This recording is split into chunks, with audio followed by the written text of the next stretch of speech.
Hello and good evening. Welcome to the No Exit Experience, where everyone gets a chance to talk and no one is excluded, with the exception of those who trample on the speech of others. It is a show where all topics are welcome and no one is censored from giving their honest views on those topics. If you can handle that, then hop on the bus. You're in for a wild ride. My name is Jason. I'm the bus driver. My passengers today are Vanessa, Richard, my friend from America's Hat, Adair. She's... I will only say she's from Canada, so we don't kind of dox her. Robbie, and we have Tom Windsor Mountbatten on the tiller. So we're going to jump right into it. And this day, in honor of my guest, let's see, what's your first topic? Buffalo Transit. What does that even mean? Well, I had some questions about our friend here that travels on the Buffalo Transit to see if, it's a good system. It's a good service. It's not that bad. I mean, it's for the price it is. But, but when it comes to, certain events, it's there's, some buses do not come that was one of my topics was during the art festival. It had problems going down Elmwood Avenue. And it was it seemed like it was just too congested for buses to come down while the art festival's going on. Which I understand they can't get down Delaware Avenue either, which I'm wanting them to see if they could go down Niagara Street instead of going down Elmwood Avenue. Well, I know the bus routes are actually really well constructed, so I can't make a change like that on the fly. But also, Buffalo Transit compared to L.A. or Houston, or because this is right up my alley, or New York or Boston sucks, because they're caught halfway in between.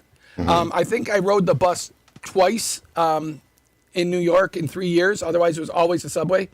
And subway gets you everywhere. It might not get you there when you want to be there, but it'll get you everywhere.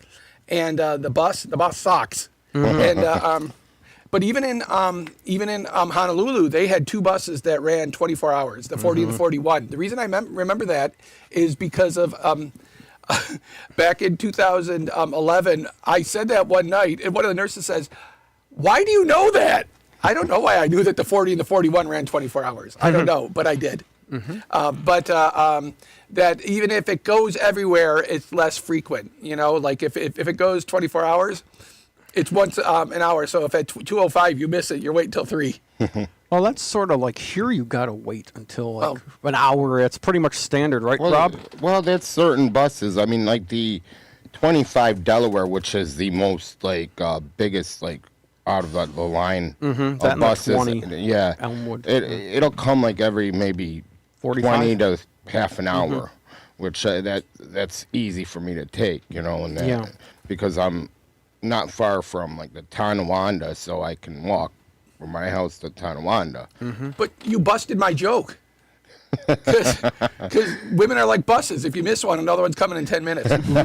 There you go. You know what's bad about Buffalo's transit system is we never really expanded the subway or the rail. We're supposed to get it out to Amherst and maybe get it out to where the Galleria is. That would be great. But people didn't want the inner city people coming into the suburbs, and that's a big reason why they never did that. A bigger reason is the cost. That's a big reason too, the cost, but also racism's a big reason too. For real. But Canada has some good, Toronto has good transit, doesn't it? So we have very good transit. I'm a big believer that transit should be free for everyone, so that the taxpayers should be paying for the transit. It's so a good that thing you're wearing red, you commie. everybody, we're Canadian, so everybody can ride the transit for free. Is your transit system busy? When you get on the bus, is it standing room only, or is there always spots? There's usually spots. I mean, depending on if there's an event. Now the subway, which after a hockey game, they got to have 3 cars, but good luck finding a seat, though, after events from the... The above ground is free, right? Yes, it is. The Buffalo Metro Rail is a straight line, and it doesn't go anywhere. And, you'd be better served by driving to where you're going and then walking there, because only 4 stations are above ground. Those are free, and then you got to pay if it goes underground. It's pretty useless. It's not like the GO trains or the TTC where they're comprehensive. You change from one train to the other, and you get from Mississauga into right into the guts of the city. You know what was a cool thing about Hawaii, the Big Island, is that the bus was free, and it ran all around the island from Kona to Captain Cook to Volcano and all that, and Hilo. But it was free.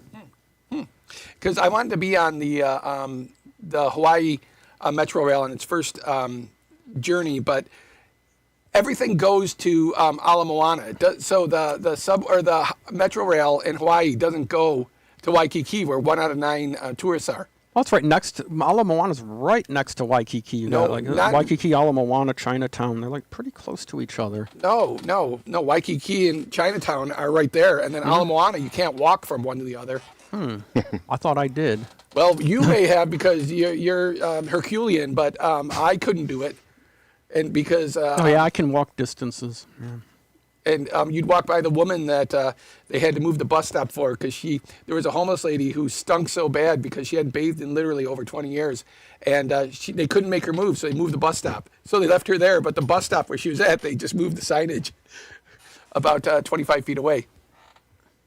And that's when I was in Hawaii is when they enacted the anti-camping law. So all the homeless people that were living, they were squatting on public lands, they moved them all out. I don't know to where, but Yeah, when I lived near Hilo, downtown Hilo, people were always sleeping in the storefronts, like on Bayfront Avenue, right near where the ocean front was. They'd always be sleeping in storefronts and like alleys, and like they pretty much got left alone. there was a hospitalist I knew, Kevin, in South Carolina. I mentioned his name because he's a good South Carolina gentleman, but he went to Thomas Jefferson University. What's the med school? Whatever. It's in Philadelphia. And he said he knew he was in Philly too long when he went home and he was in a duplex and there's a vagrant pissing in this door frame. So he just went in the other one and just walked by it. He said that was my time to leave. And he went back to South Carolina because you wouldn't see, no matter how homeless people are, they don't, urinate in public or make a dump or steal really big or, they just don't do that. I don't know what they do, but they don't do that. Like Johnny Rotten, who became a U.S. citizen, he's in Southern California, and he said all the vagrants on the beach, there's all the human stool, and we got Mick here. Hey, bud, what's up? And all the needles, that they can't bother to use a public urinal. It's right there. They just drop trow, and there's no dignity. Are your buses accessible? Definitely, they're very accessible too. It's like even like for handicap, yes, they're definitely. The wheelchairs can go They on got the a bus. ramp. They took away the stairs, and it's now like they can put a ramp on it, move the seat when there's a wheelchair or a scooter and that. So, yeah, it's definitely pretty good, nicely. Except I'm not a big fan of the transit center because you go in the bathrooms, they look like a prison. The scheduling is Yeah, a little bit problematic with some of the buses, though. I would say they don't run late enough. The 20 and the 25 do run pretty late till like midnight or 1, but a lot of things cut off at like 9:30 or 10, and so it's like... Yeah, like the 14 and the 16 buses and the 42, they go till a certain time, or they start at a certain time during the weekends, to where like during weekdays it's pretty good, but like they will go every 30 minutes. It's like the side streets are really, the weekends are pretty bad schedule-wise, but like I said, the 25, 20, and the 20 are fine. You can't get anywhere on Sunday on that, pretty much. It's really rough to get anywhere on Sunday. Is that true? Well, the 25 and 20 that's the best one on Sundays. It's the best one any day, yeah. Yeah. How about the number 2? That's not bad at all either. So there you go. It cuts off at 9:57. Yeah, that's the latest. PM, Yeah, so the like- latest. See, we were having this discussion during the week. Vanessa doesn't have a motor vehicle. And there was a day when the studio was open. She wanted to do a show, but there was nobody good driver. So I said, do what Rob does. Rely on buses. If you understand the bus schedule and you can navigate it properly, you're autonomous. You can go anywhere, especially in Vanessa's situation. Take one to downtown Buffalo and then one from downtown Buffalo to here. I figured Yeah. that out, but like the cutoff point at the end, by the time I would have been done with the show, I couldn't have got a bus home. That was the problem. Well, it took us so long to figure it out that the window had closed. Yeah, the window closed. Yeah, As like they say, it's a fait accompli. We're on the train. Do we get off at the next stop? I think we should. I don't think we should. I think we should. I think we should. Guess what? We don't have to discuss it anymore. We just passed it. Yeah. No matter where you go, there you are. Okay. Anybody else have anything to say about transit? No. Because I could talk transit for probably about 65 minutes without a break. That's a good topic. Well, let's see. Next one will be, Richard, how about the modern day Napoleon? Okay, modern day Napoleon.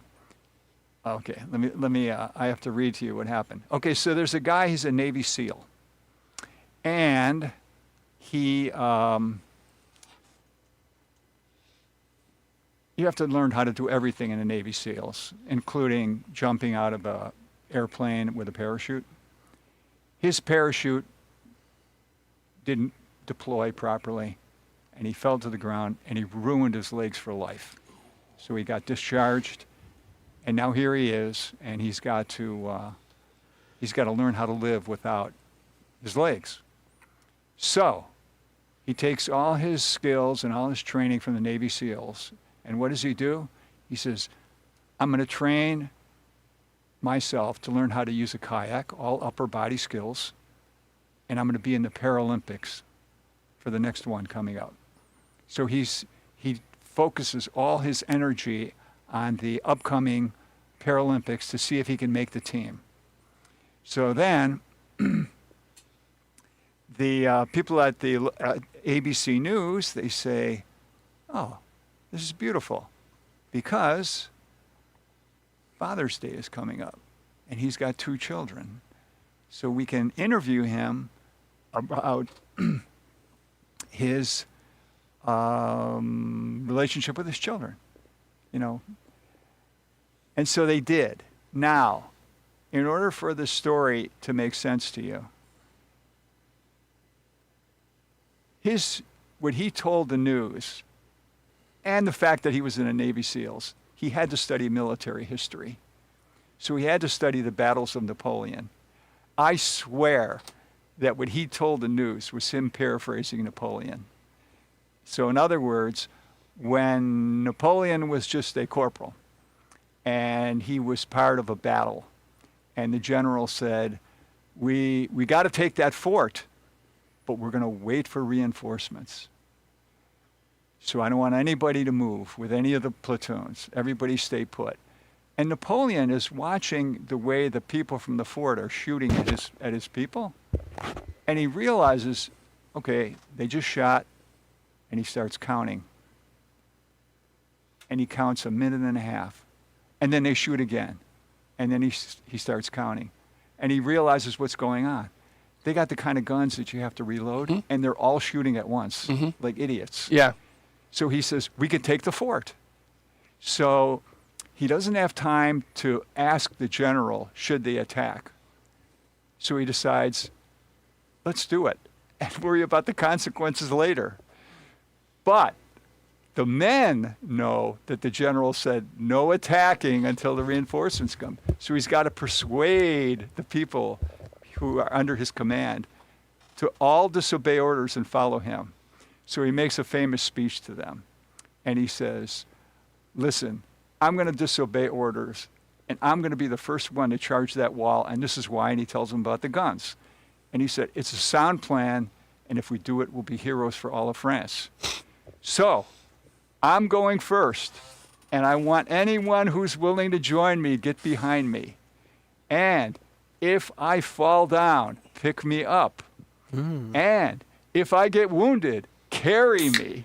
And if I get killed, avenge me.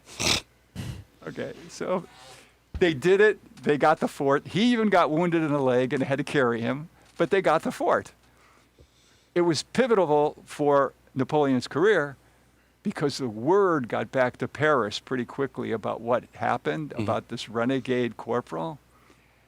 And the people in charge of the government immediately sent a note to Napoleon, come and see us right now. And he thought, oh, my career is over. I'm screwed. And when he walked in the room, you know what they said? That was a brilliant move. You deserve to be more than just a corporal. we're going to make you a general. And they did, and the rest is history. And Napoleon was 5'7". He wasn't like puny, but that was an average height man then. Mm-hmm. Yeah. So anyway, I want to tell you what this guy said. So I have to type in a key word.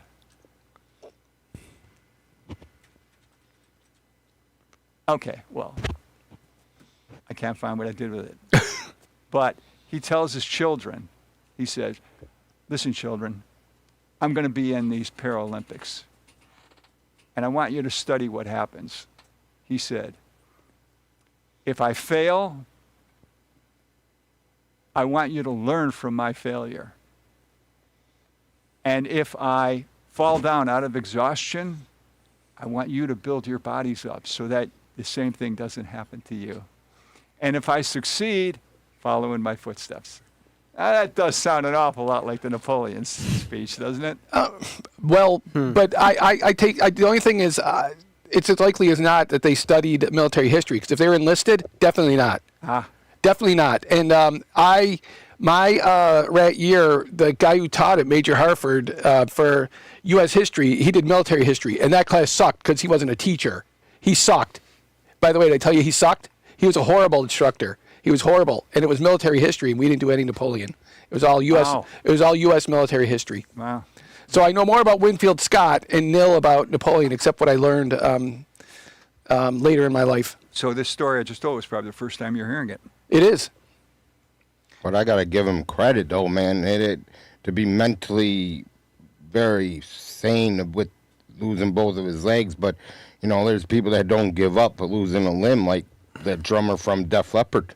Who lost his arm. Yeah, exactly. He I played mean, with one arm, right? Yeah. it's amazing to see that. And well, I do know that Napoleon was described. He was wild in bed because he said like a fireman attacking a fire, and Josephine's dog bit him because he was so wild. Wow, where did the dog bite him, I wonder? All you need to do is get bitten. It doesn't matter where you get bitten. I know, but there could be worse places than others. Well, I knew a guy who he called it the police rash. That's from getting bit. He was a hooligan. He was an actual soccer hooligan. He was a crew red from Manchester United. So he was a true hooligan. Like the guys who like dump the brick walls down, he was one of them. So hooligan is a spectator who gets overly excited and they're gangs. They're footy gangs that go around and they'll beat up other fans of other teams. And Ooh, I could do this. And like ole ole ole, we drink beer and wear Adidas. That's like they sing songs like that. And the police rash was for where the dogs bit you. And he said like take a ball from what's their racket sport? I forget everything when I'm on the show. The racket sport that predated baseball. Cricket. Take a cricket ball and put spikes through it, and then you throw those at people. Oh, wow. But he said what you got to be afraid of are the horses, because police on horses, they'll do a number on you. Is anybody here following the World Cup? What a cool culture that is. I didn't realize this, but before every game, they do a 20-second video of each player. And then they tell the people who are watching TV, this is first player, and then he's on the screen for 20 seconds. The players figured out, we got 20 seconds to do whatever we want. You should see how creative they are. You can't hear them talk, so they got to do some kind of gesture. And some people are real stupid, like they point at the camera, you know. But there's other ones that are really interesting, like they do these obscure things, like they do things on their face, and and some people, they go like this. And like, where did you get this from? What does that symbolize? But it's a real cool thing. Well, it's like the football players when they announce when they have them on the screen and they say, like Ball State University. Another one says Maryville High School or Blaisdell Elementary. Yeah, I like Deion Dawkins. He'll go Yardie Snow University because he says Yardie Snow.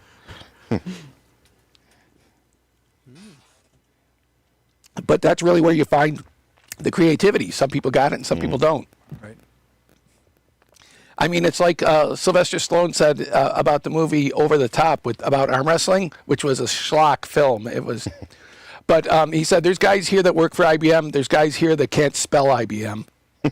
Interesting. And it was like, was it Hollywood Henderson said about Terry Bradshaw? He's so dumb he couldn't spell cat even if you spotted him the C and the T. Give him the K.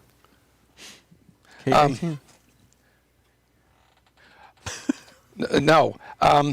Okay, so let's see. Robbie, how about Robbie? Your political views. I want to see how this. All right. So you know that I am not against Democrats. I started with Bill Clinton, Mr. Clinton. He was a very good president, mind you, because the economy was really good. So, you know, I kept voting Democrat. Now it's like when Bush now my views are like they're mixed, okay? There's parts that I like about what the Democrats are doing, and the parts that I like what the Republicans are saying, you know. So now it's making me more of like an independent because, you know, both sides are now becoming greedy, rich versus poor, making one side fight the other side, where nobody's seeing the important facts that it's basically been the rich versus the poor. And it's like I'm starting to believe like somebody like these smaller people that are in the independent, knowing that they worked hard to get on the ticket and not these billionaires. I remember what a guy in Grenada said. I said, who do you support politically? He said, anybody who keeps me in the money. Yeah. I mean, it's not brain surgery. Yeah. And, you know, that the problem is the loudest mouths are yelling. That the Democratic Party says, we want to be a big tent party.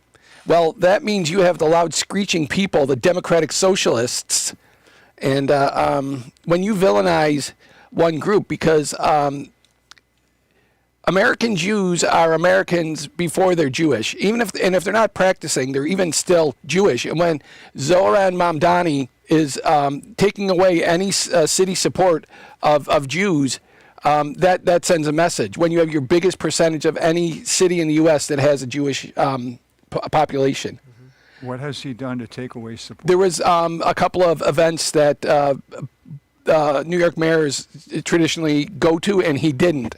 Oh, I see. What Yeah, you're so saying. he didn't throw the city's imprimatur on it. And like Ed Koch was a non-practicing Jew. You know, that he was Jewish by culture, but he didn't go to... So he doesn't cater to the Jewish vote. No, not at all. In fact, he goes on the other side. You know, that he would rather vote for somebody against somebody just because they're Jewish. Hey, Rob, Oh. I think some of the stuff you're saying reminds me of like it's two wings of the same bird. Statism, the left and the right, they're both beholden to corporations. I think your views seem to me like they might be more towards the libertarian spectrum. Yeah, We should look into that.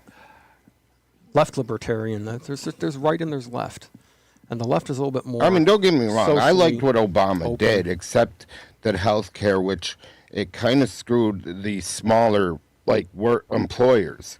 Like we had a good healthcare, you know, we had good, health Plan? insurance, yeah.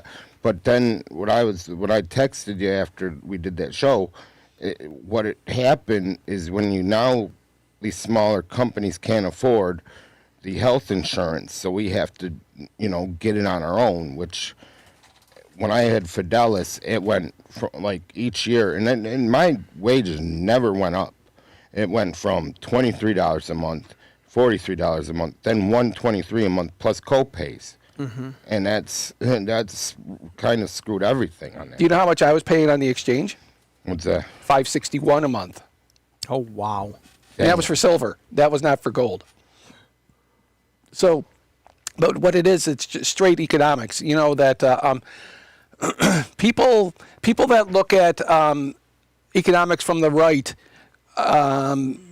rationalize a lot of it. People that look at it from the left rationalize a lot of it. Though any way you look at it, people are going to take profits. They're going to take profits. Anywhere they can take a profit, they will. And if I can make more by taking it from you, and it's even better when government gives me the seal of approval to take more from you.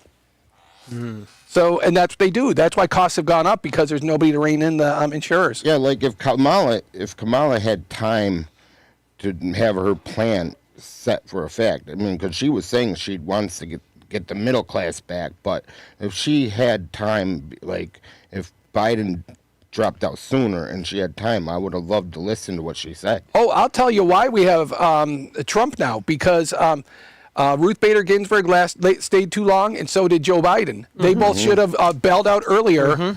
And but you know that if you can't fight fate, and Ruth Bader Ginsburg was dying of pancreatic cancer. She wasn't going to survive. She wasn't going to be cured.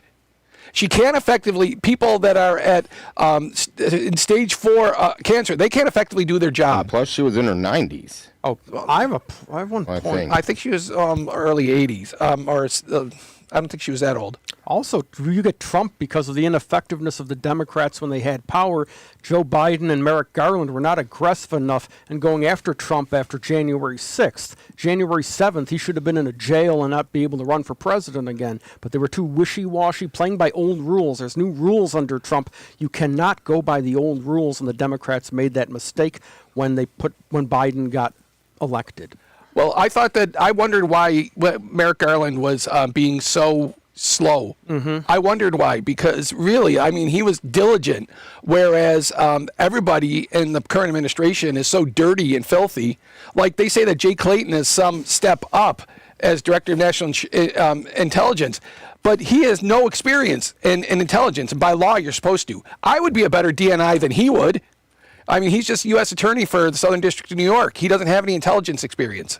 Yeah, and I think what screwed Hillary was what happened in Benghazi. I mean, covering up with a laptop that she used, and then people were like, no, we're not going to vote for her because she just, They should have let Biden. No, who is it? Bernie. They should give Bernie, because that's a left populist. You have a populist against a populist. I really believe a left populist is the answer to defeating Trump, because he's a right populist. You have to go populist versus populist. You can't go with the old system. There's new rules now.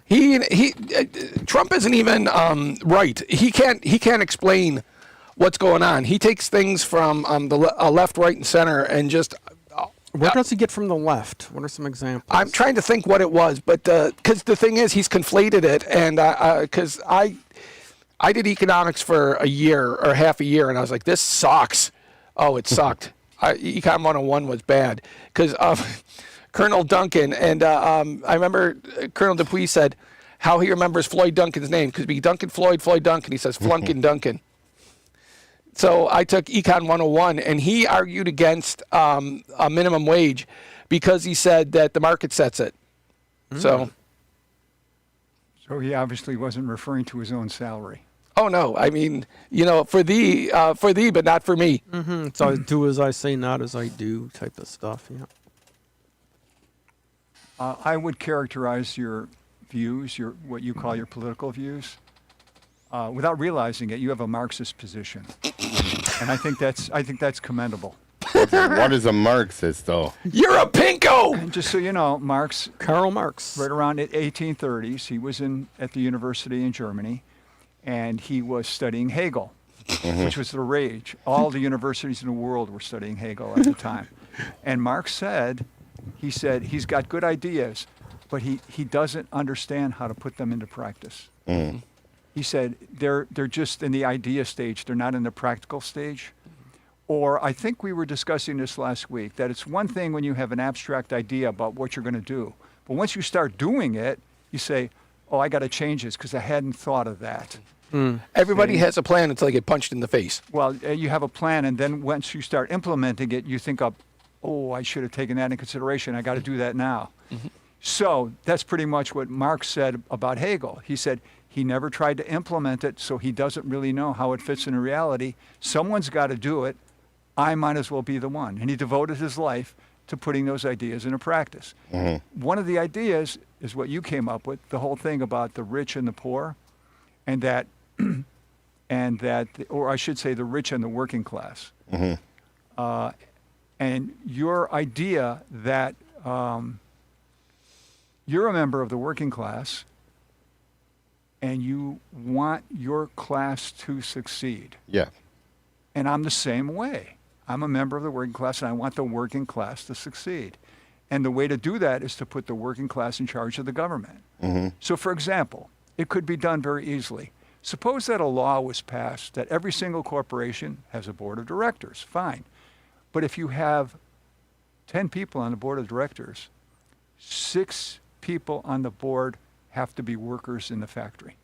Oh boy. They have to come to the meeting.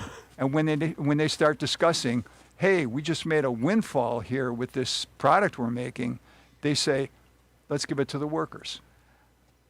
Let's give 60% of it to the workers, the other 40% you can reinvest in the factory, or give it to the shareholders. I mean, things would change overnight if you had a rule like that. I'm of two minds, because on one, for every worker that wants to rise into the from the working class into the upper class, there's another one that just wants to go punch in, do his job, go home, and so they don't have the wherewithal on the board. They'd say, I don't care. Well, there's a funny thing about the way human nature works that way. Remember when the Berlin Wall fell? If you said the week before to the average Berliner, is that wall ever going to fall? They would say, no way, that would be impossible. Absolutely impossible. Whereas a week later, they would say, what a great idea. I'm going to go down there and help tear it down. When things change, they change fast. And people who said things were impossible suddenly start getting on board. It happened in the Iranian Revolution. It happened in the Chinese Revolution. It's this thing where suddenly everybody says, that's a great idea, let's do it. I mean, there has been countries that revolted against their own country, like China, like you said, China. And I'm sure Americans are about this, very close to doing the same thing. But you can't compare China and the U.S. because 93% of China is Han Chinese. What if everybody if we were 93% Catholic? You know? Yeah. And we're too disparate, and that's what the difference is. People will not. The thing that they reflect to is how they grew up. So is Han a religion like Catholic? No, Or it's is it a race? culture. Like it's not the Han Chinese is a group like the Manchus. What's the other M? Mandarin? Manchu, Yeah, Mandarin. Manchus, Mandarins, Han, and what are the other two groups? But the other ones are they've died out because everywhere where China goes, it becomes Chinese. You don't maintain your locality. Like if China came here, we would be China East. We wouldn't be New York. Oh, sort of like what the Soviet Union tried to do with the littler states when it was with the Soviet Union. Trashkanistan. They didn't want Latvians to identify as Latvian or Croatians as Croatian. They wanted people not to be Croatians, they but- want to be more like Soviet. Yeah, like General Kazakhs citizens, and you know. Kyrgyz and Uzbek and because also what you can do. That's what Putin keeps saying about the Ukrainians. Yeah. Stop looking at yourself as another country. You're really Russians. Although history doesn't support that. Like he said, it's not on this map from 1600. It says Ukraine right there. Yeah, like when the Nazis invaded Russia, who fought the hardest were the Ukrainians. And when the Russian army started pushing the Nazi army back farther and farther, they always had the Ukrainians at the front because they were the most fierce fighters. Hey. And they still are.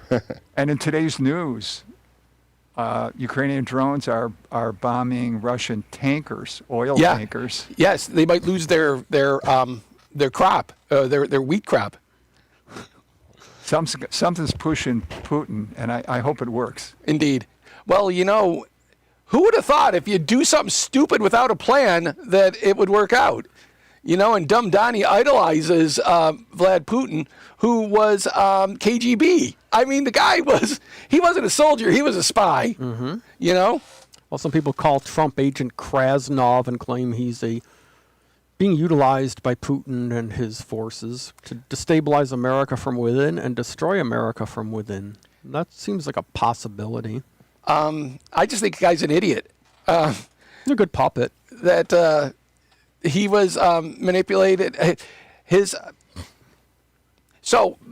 is what rounds about. his father, Fred Trump, actually was on an episode, a character called of Fred Trump, was on Quantum Leap with Scott Bakula back in the 80s.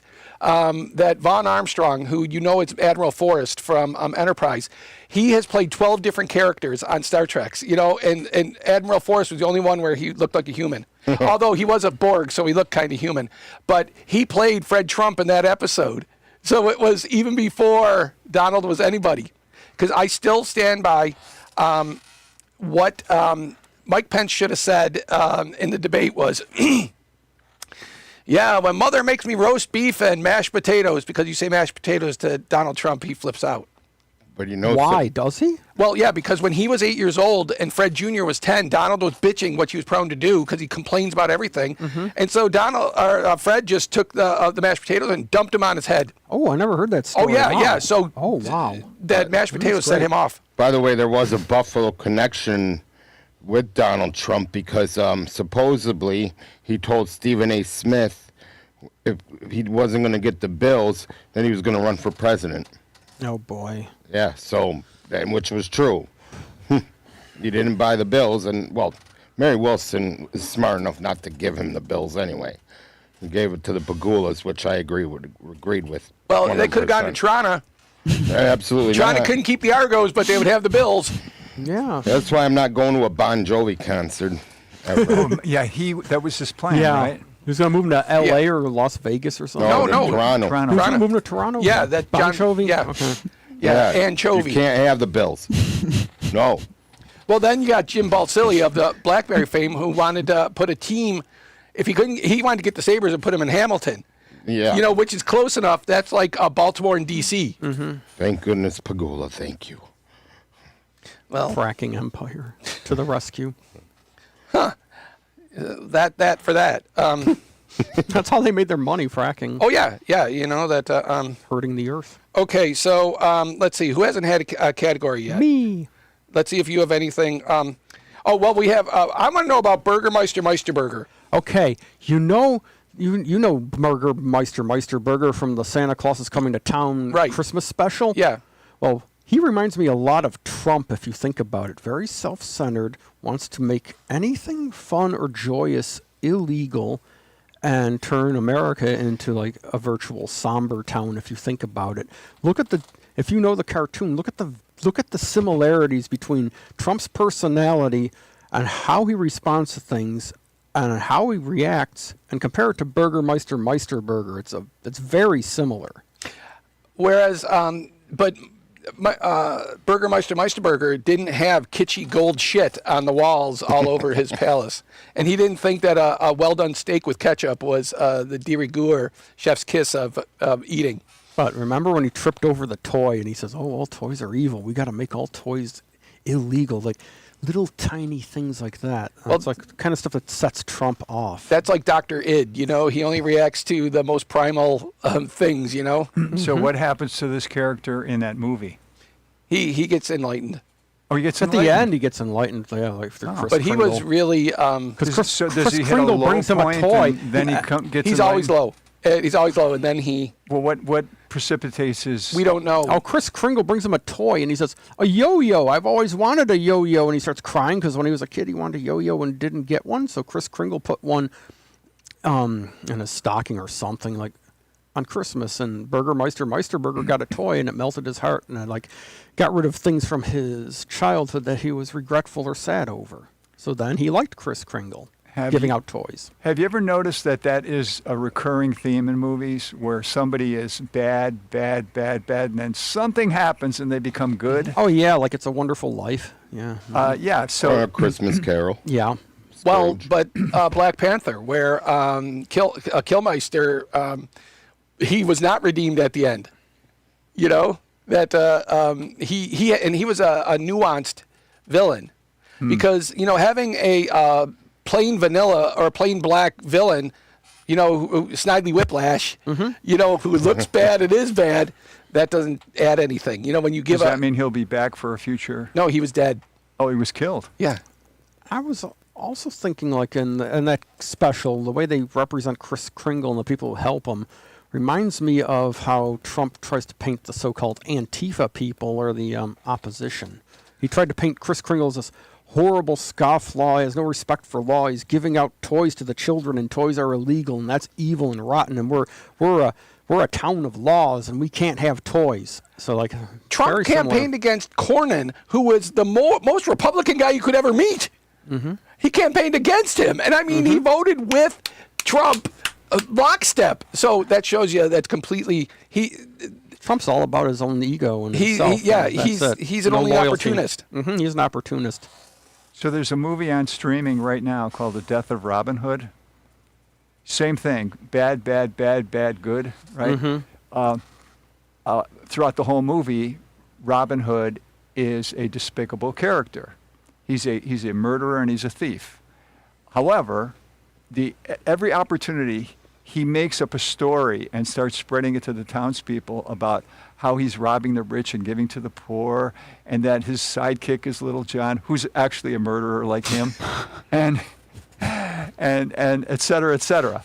So here he is now in his old age, and he's still doing the bad things that Robin Hood has always been doing, and except now everybody who meets him says, "Wow, you are a legend. Are you aware of that?" And he said, "Yeah, I made it all up." And they say, "Yeah, but what about this? I made that up, and here's what I based it on, et cetera, et cetera." Well, it reaches a point where it turns out that Little John had a daughter, and that daughter escaped, and she joins up with Robin Hood. And oh, you're Little John's kid? Yeah. He doesn't have the heart to tell the kid that your father was a murderer and I'm a murderer. He tells her as he's dying, "It's all true. I fought the sheriff of Nottingham, who was an evil person." And so it makes you it makes you feel like, oh, he was a good person after all. He was redeemed. Yeah. Well, that's what all the people, when they did all the deification of Richard Nixon when he died. Mm-hmm. The guy was a piece of shit when he was alive. He was a crook.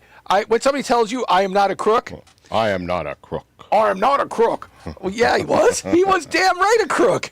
Yeah, you got the impression that he didn't have speechwriters writing for him, Yeah. that he was writing his own. Where Bill Clinton said he didn't inhale, so he didn't smoke. Well, also, he did not have sexual relations with Yeah. that woman, except for the evidence on the yeah. dress that. Cigar. And Linda Tripp, she is untrustworthy. Linda Tripp was one who Monica Lewinsky talked to, and she spilled it all to the. Linda Tripp spilled it all to Look the how press. popular Monica Lewinsky yeah. is now. She inserted Bill here. Where?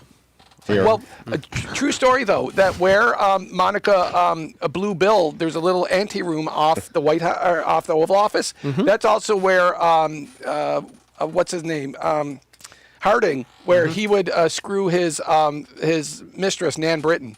Oh, did you see the pictures and hear the thing about the theory that Trump used to do that to Clinton? I've heard that those are in the. There's a picture of. There are pictures. Yeah, of Don blowing Bill. I mean, that would. I don't know Why if that don't they would just change. change the name from the Oval Office to the Oral Office? That's good. Hey, I mean, when you're the most powerful guy, person, arguably in the world, If you read the phone logs for President Clinton, there were times where he had it marked "Do Not Disturb," Oh boy. and that would be when Monica was with him. All right? But if you look at the phone log, the "Do Not Disturb" was violated because a call came in and the aide said, "He's going to want to take this." Interesting, huh? So the biggest landholders in Florida are the people, they're called the Fajul brothers, and they own sugarcane. And what's his name? Al Gore had just given a speech that sugarcane is ruining the ecology of Florida. And so what happens is one of the Fajul brothers called Clinton because he knew the number, and the aide said, "You're going to want to take this?" He took the call. Isn't that interesting? Well, And then Pepe Fajul said to him, "I'm worried about that speech. I don't want anybody touching those sugarcane plantations." And you know what Clinton said? "Don't worry, I'll talk to him. That's going to be just rhetoric." Interesting, huh? Clinton always sided with the money. Corporations. well, back in the problem with Tricky Dick back in the early '70s was he was hammered every night. He was hammered every night. If Leonid Brezhnev called, you know, Nixon couldn't talk, you know, because he was so drunk. And that's kind of the thing. When there was the beer summit, you know, why nobody, if anybody is inebriated, they hide it really well. You know, and it's like when Pete Hegseth was up for Secretary of Defense, Colin Joe said on Saturday Night Live, the guy who says, I won't drink if I get confirmed, he said that's what every alcoholic says. So. I have this for my TV show. But this isn't your show, so. That'd be a good illustratory prop. Do they still make Schaefer, or is it out of Oh, business? no, they don't make this anymore. It's horrible. But they don't make it no more. No. I mean, lager beer is lager beer, you know, whether it's Schmitz or it's Schlitz. Or, Do you remember Old German and Koch's Golden Anniversary and Schmitz Bavarian and Peels? They were all undrinkable. They don't exist anymore. You don't see them anymore. Well, the IPAs seem to have taken their place. I disagree because, you know, Kokanee, Moosehead. Moosehead's good. You don't think Moosehead's good? No, Oh, no, I was talking, so don't interrupt me. all right. That they're all lagers, and so they have a big market share. What is it? The beer store is owned by 50% by Molson and 49.5% of Labatt. I mean, that is, you can, I don't know if you can get beer in the supermarkets now in Canada, but from the beer store and the LCBO, Liquor Control Board of Ontario. But even if you buy it for a beer from the LCBO, you can't take the bottles back there. You got to take it back to the beer store. Didn't Labatt and Molson merge recently? No. No, who's part of InBev? But there's another. There's two different cartels. Okay. Yeah, that the Heineken cartel. That's Bud, and I don't know which one they are. I think it's Molson. Hey, beer is big business, man. Sure is. So are there large beer corporations that control the beer flow in Canada? Yeah, Labatt and Molson. Those two? Yeah, because like as I said, Kokanee I had out. They would get that in Colorado, and in Wyoming. But I don't know. And Heineken is with who? On the Molson Bud side, Anheuser-Busch. But like Labatt Blue, do you know where they got the name? The Winnipeg Blue Bombers in 1954. They brewed it especially for the Blue Bombers of the CFL, and then it just stuck. Like I pointed out, the blueberry wheat of Ellicottville was a seasonal. When we were in the tops that time, it was a seasonal that was so effective. But now it's brewed year round, and it's 40% of Ellicottville's business. And cherry wheat from Sam Adams is the same way. They only use Michigan cherries. They don't use Washington or New York cherries, even though it was first brewed in Boston only. But cherry wheat was a seasonal that became year-round because it's so popular. Do you remember that candy they used to call Michigan cherries? They were like sort of like. No. No, you don't. You could remember probably those? get them at Vidler's. Those were good. All candy is good. I mean, Good for as a your diabetic, diabetes. I say. Yeah. Except to rot your teeth. They're good for rotten teeth. Yeah. Okay, so let's see. So I only have one topic because I can't get this straight. You're our pseudo-religious scholar, Richard. Of the four horsemen of the apocalypse, there's pestilence, there's famine, and then there's war and conquest. What's the difference between war and conquest? I thought they were the same thing, but they're two separate horsemen. Is conquest the fourth one? Look it No. up. Yeah, I can look that I thought it was up. war, famine, pestilence. Well, and because famine with death running along with it, and but it was conquest and war are two of them.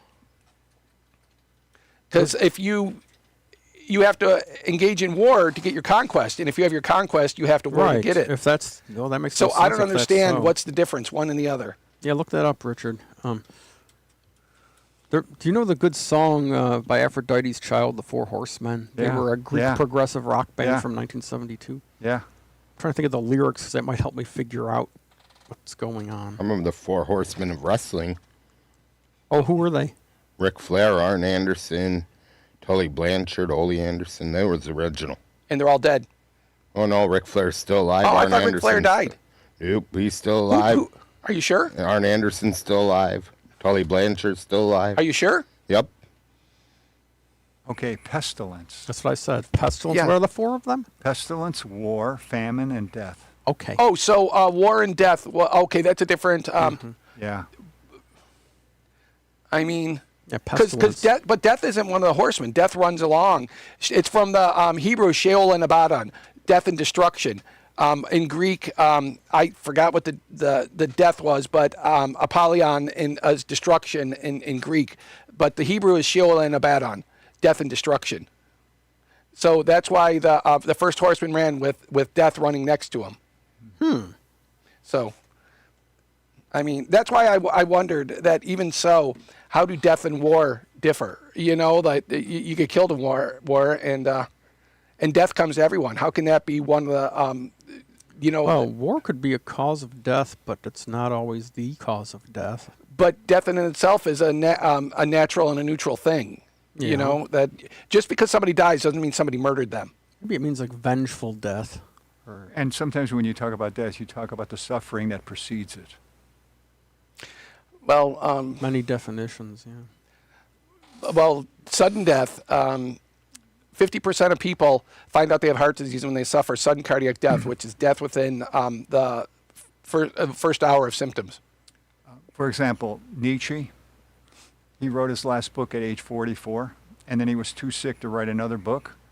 For the last 11 years of his life until he died, he was in bed.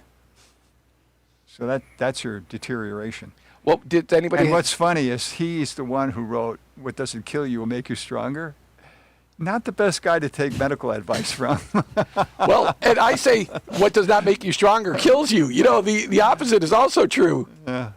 So, I mean, just because somebody says it doesn't mean it's good advice, you know? Correct. Because in that, what was the movie with Janine Garofalo and about the fake superheroes with William H. Macy as the shoveler, and there was the Blue Raja, and you know, it was about 20 years ago. Well, the one guy, the Blue Raja says all these, or no, it was Wes Studi's character.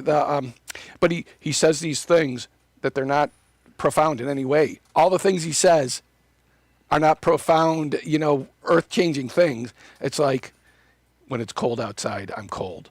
You're like, yeah, and you know, there's nothing that, because Greg, well, Clement von Frankenstein was the bad guy. If you think about life itself, being born, the necessity of being born results in death. So being born in itself is a death sentence because all things that are living must die. Exactly, from the moment to... So there's a good Human League song called Life Kills. It sort of addresses that. Well, I mean... Yeah, it's like, it does sort of because like you're born and you have to get through life to die. So yeah, The eventually mayfly- life does kill you eventually. The mayfly lives for less than a day. That they hatch. The males immediately are looking for females to mate, and then they mate. They die. The females give birth, die within a day's time. Yeah. So, well, never mind. Oh goodness, I got it. Okay, so I am still unsuited. Now I always have to find where's the page? Where's the page? Okay, so that sucked. We got 6 minutes left. So let's see. So I'll give you probably up to the last topic, Adair. What year is it really? Well, this has something to do with what Vanessa was talking about last time, with how the Jehovah Witnesses don't celebrate the birthdays, and then so I looked up like, well, do they celebrate the year? And then it kind of just flew into a whole cycle of things. But my question for everyone is, they're thinking about changing like the BC and the AD to BCE or CE. I thought they did that. Yeah. So I was wondering like what people's opinion on that was. Well, before the Common Era and the Common Era. So, Yeah, and there because used to be- if you're Jewish, it's like 5712 or something. You know, that each one, people have their own ways of looking at it. So they're all artificial constructs because this is my one pet peeve. We will never, we can't live on another planet. because we're made for this magnetic field and for this gravity. That we'll die of horrible radiation sickness if we go to Mars, and you can't terraform Mars because where are you going to get the material? You'd have to dump incredible amounts of like billions of tons of rock and dirt into the planet to make it into another Earth. Yeah, and gravity itself, if you change the gravity, if it's either less or more, it's going to do weird stuff to your internal organs and your body. And The bones are the main thing. Yeah, it's going to do. Oh, yeah. Anybody who comes back from the International Space Station, they're in wheelchairs because they can't walk now. And also, when you're even in low Earth orbit, you expand out. You gain about 2 centimeters of height. Isn't that like when they come back from the from space? That the reason why they go down to the water so those boaters can take them out, right? Because of the knees, right? No, because the Soviets land in Kazakhstan. That the Soviet one in the 60s. One Soviet astronaut had to stay in his capsule because there were bears. Yeah, bears. Space bears. So during the Roman Empire, the Romans set up a calendar. And you always ask a question when you're setting up a calendar. What's going to be the first year of the calendar? Obviously, the year Rome was founded. So it was that. And then when the Roman Empire fell and the Catholic Church took its place, they said, we got to do a new calendar. What should we start with? The most obvious thing, the date Jesus was born. So they set it up that way. Now, I think it was starting in the 1970s, there's all this archaeological evidence that Jesus might not have existed, might be a fictional character. For example, like the town of Bethlehem, it didn't exist when they said he was born on the calendar. It was like 60 years after that the town was founded. Oh, where did you discover this factoid? Bart Ehrman, he's the leading scholar in this thing. So then they said, maybe we shouldn't do the birth of Jesus, but heck, we're not going to start another brand new calendar because what's going to be year one? So then they came up with that before the Common Era. Cambodia had year 0 when Pol Pot took over. And I think the French Revolution tried to do the same thing. Oh, yeah, and they had the metric clock in France for a while. That was interesting. In the month of Thermidor. Yeah. Like lobster Thermidor? Yeah. I don't know what that is. That was one of their months, was called Thermidor, and lobster After Thermidor is a way to prepare lobster. Oh, shows how Yeah. important food is in that culture. Yeah, I'm glad I didn't believe the Mayan calendar because they said it was going to be the end of the world in 2012. You ever see the metric clock with the 10 hours that they tried in France? It's a thing. And you can still look up metric time. It's really fascinating. I wouldn't say it's fascinating. I think it is. I'd say it's a little.